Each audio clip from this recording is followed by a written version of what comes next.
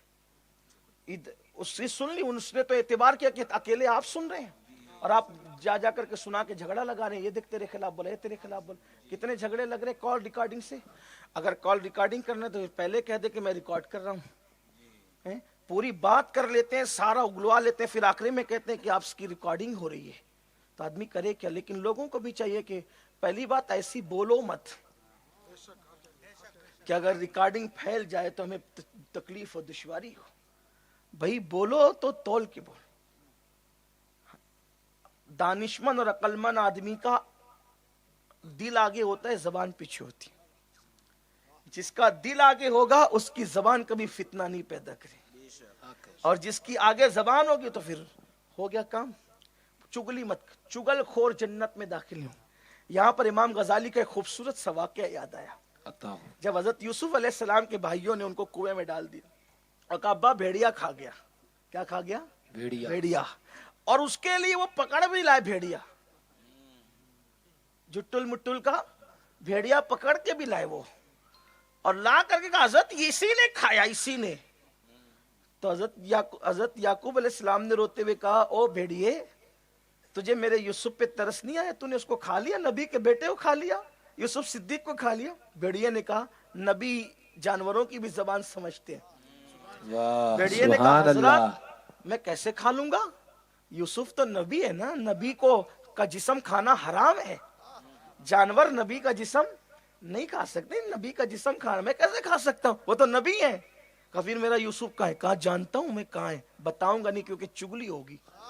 اللہ اکبر، اللہ اکبر. میں جانتا ہوں، بتاؤں گا نہیں، چگلی ہوگی. حضرت امام غزالی لکھتے ہیں اپنی کتاب تفسیر سورہ یوسف میں، اللہ کو اس کی ادا اتنی پسند آئی کہ بھیڑیا ہو کر کے چگلی سے بچتا ہے. اللہ نے حضرت یعقوب سے فرمایا ہم اس کو جنت میں داخل کریں. سبحان اللہ. اگر بھیڑیا چگلی سے بچ جائے تو وہ جنت میں جاتا ہے. اے خیر امت تم کب چگلی سے بچو گے؟ اس دوست سے سنا، اس سے لگایا، اس سے سنا، اس سے لگایا. بہت بری عادت ہے یہ چگل خوری کی، اور اللہ نے جنت کے دروازے پہ لکھ رکھا ہے کہ چگل خور جنت میں نہیں جائیں گے. اگر چگلی بند ہو جائے، چگلی، امت کے 90% جھگڑے ختم ہو جائیں گے. ساس بہو کا جھگڑا، دیورانی نے جٹھانی کی لگائی، جٹھانی نے دیورانی کی لگائی، ننن نے بھاوج کی لگائی، بھاوج نے ننن کی. یہ جھگڑے ہیں چگلی کی وجہ سے. مت کرو چگلی. جنت میں داخلہ نصیب نہیں ہوگا، جنت کی خوشبو نصیب نہیں ہوگی، اور عذاب قبر جو ہوگا وہ تو ہوگا. اس کی تفصیل نہیں عرض کر سکتا کیونکہ ٹائم اب ختم ہوا میرے پاس. اب آگے سن لیں. عذاب قبر جو پیشاب کے چھینٹوں سے نہیں بچتا اس پر بھی عذاب قبر ہوتا. بڑی مشہور روایت آپ نے سنی ہوگی کہ اللہ کے رسول علیہ السلام ایک جگہ سے جا رہے تھے، 2 قبریں دیکھی تو کچھر بدکنے لگا. مفہوم پیش کر رہا ہوں. تو حضور علیہ السلام نے ایک ٹہنی توڑی درخت سے، 2 ٹکڑے کر کے رکھ دیے اور فرمایا کہ جب تک یہ تر رہیں گے عذاب میں کمی ہوتی رہے گی. اور ان دونوں قبروں پر جو عذاب ہو رہا تھا کسی بڑی وجہ سے نہیں ہو رہا تھا. دونوں قبروں پر، ایک پر اس لیے عذاب ہو رہا تھا کہ وہ چگل خور تھا، اور دوسرے پہ اس لیے عذاب ہو رہا تھا کہ وہ پیشاب کے چھینٹے سے نہیں بچتا تھا. اس لیے پیشاب کے چھینٹے سے بہت بچو، احتیاط. کھڑے ہو کے پیشاب نہ کیا کرو. پیشاب کے بعد استنجا کرو، پانی لو، ڈھیلا لو، بیٹھ کے کرو استنجا. پیشاب کے چھینٹے سے قبر میں عذاب ہوگا.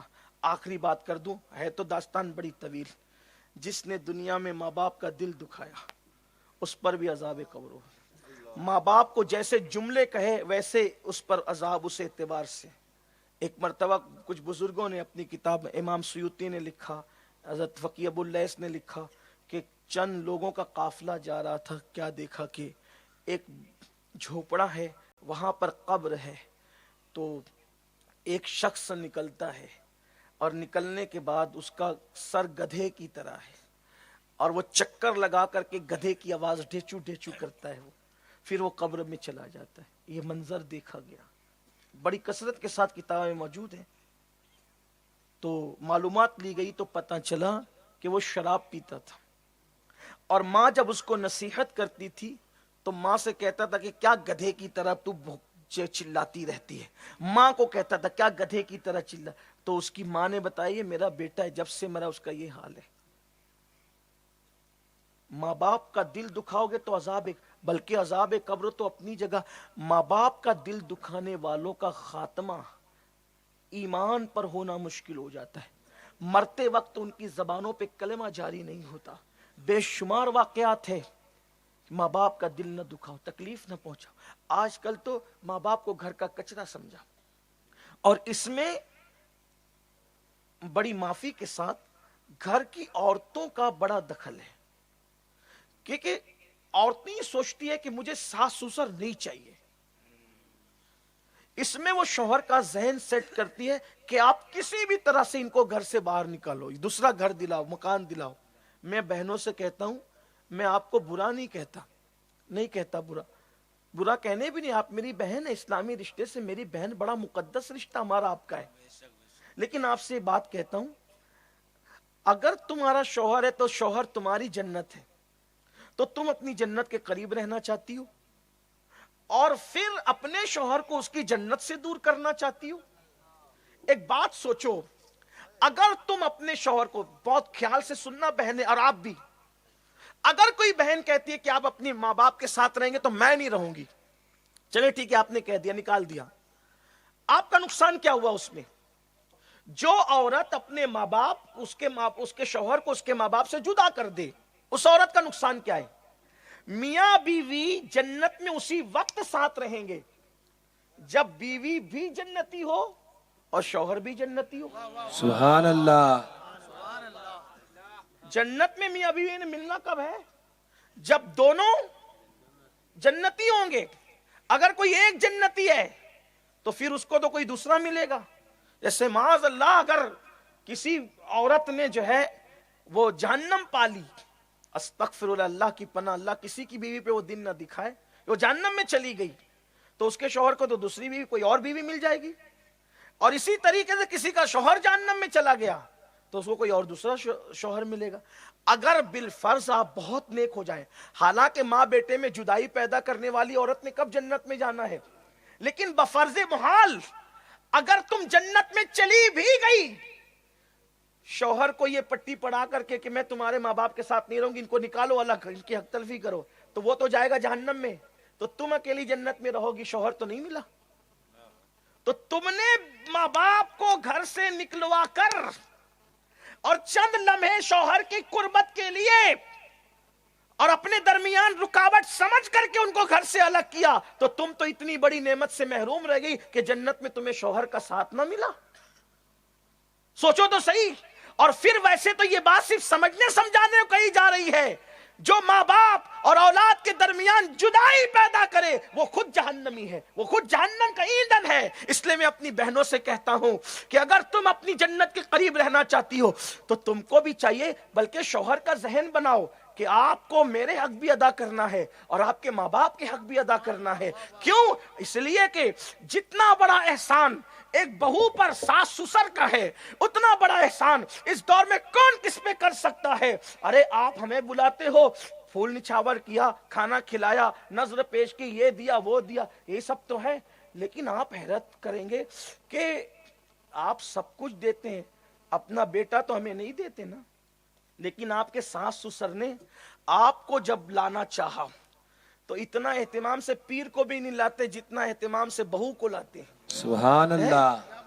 کئی دن پہلے سے انتظام ہو رہے ہیں، منڈپ لگے گا، کھانا ہوگا، یہ ہوگا وہ ہوگا، ہلدی ہوگی، مہندی ہوگی، پتہ نہیں کیا کیا کرتے. جو جائز وہ جائز، جو ناجائز وہ ناجائز. اب اس پہ کوئی تبصرہ نہیں کرتا، لیکن پھر بلایا کتنے اہتمام سے، دلہن جوڑا پہنا کر اتنی عزت سے بلایا، حتیٰ کہ اپنا گھر کا خاص کمرہ تمہیں دیا، جوان بیٹا کر کے تمہارے حوالے کیا، اور تم نے یہ دن دکھایا کہ جس نے اپنا خاص کمرہ دیا اسی کو گھر سے باہر کر دیا. اللہ کے رسول علیہ السلام فرماتے ہیں البر لا یبلا والذنب لا ینسا والدیان لا یموت اعمل ما شئت کما تدین تدان. اللہ کے رسول فرماتے ہیں نیکی کبھی پرانی نہیں ہو سکتی، گناہ کبھی بھلایا نہیں جا سکتا، اور بدلہ دینے والے، جزا دینے والے خدا کو کبھی موت نہیں آ سکتی. میرے آقا فرماتے ہیں تم جیسا کرو گے ویسا بھرو گے،